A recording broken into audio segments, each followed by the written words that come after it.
The teachings of Ramana Maharshi in his own words. Devotee asked, Buddha is said to have ignored questions about God. Bhagwan said, Yes, and because of this, he has been told an agnostic. In fact, Buddha was concerned with guiding the seeker to realize bliss here and now, rather than with academic discussions about God and so forth. Devotee asked, Is the study of science psychology helpful for attaining yoga liberation or for intuitive understanding the unity of reality? Bhagwan said, Very little. Some theoretical knowledge is needed for yoga and may be found in books, but practical application is what is needed. Personal example and instruction are the most helpful aids.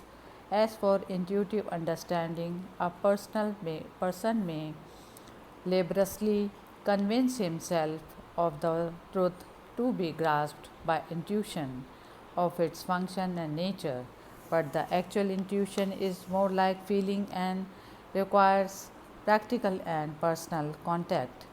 Mere book learning is not of any great use. After realization, all intellectual loads are useless burdens and are to be thrown overboard. What is the use of learning of those who do not seek to wipe out the letters of destiny from their brow by inquiring, Whence is the birth of us who know the letters? They have sunk to the level of a gramophone. What else are they, O Arunachala? It is those who are not learned that are saved rather than those whose ego has not yet subsided in spite of their learning. The unlearned are saved from the relentless grip of the devil of self infatuation. They are saved from the melody of a myriad whirling thoughts and words. They are saved from running after wealth. It is from more than one evil that they are saved. Similarly, he had no use for theoretical discussions.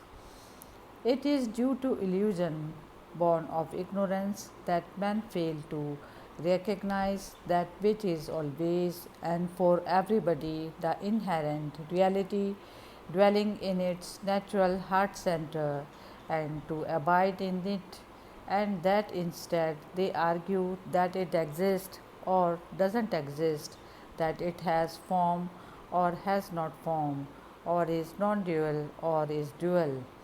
Can anything appear apart from that which is eternal and perfect?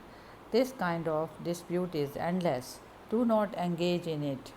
Instead, turn your mind inward and put an end to all this. There is no finality in disputations. Ultimately, even the scriptures are useless.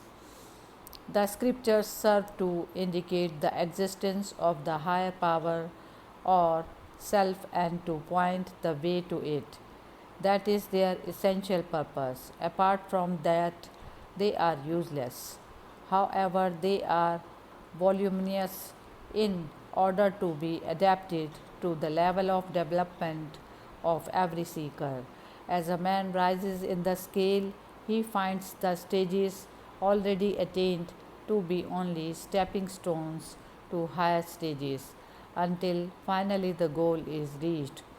When that happens, the goal alone remains and everything else, including the scriptures, become useless.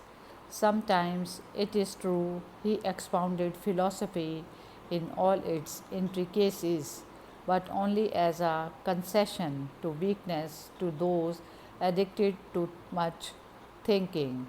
As he put it in self inquiry, I had thought of quoting such an explanation here, but found that it contained the passage.